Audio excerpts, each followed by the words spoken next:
Hi there. I'm going to show you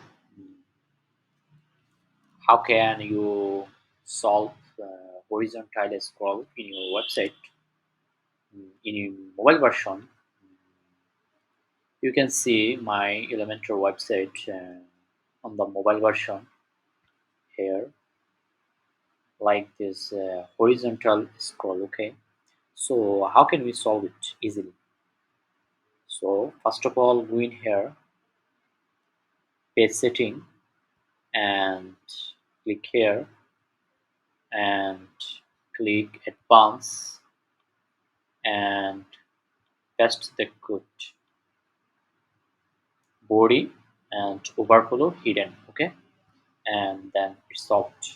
Now see the horizontal scroll is gone. Thank you.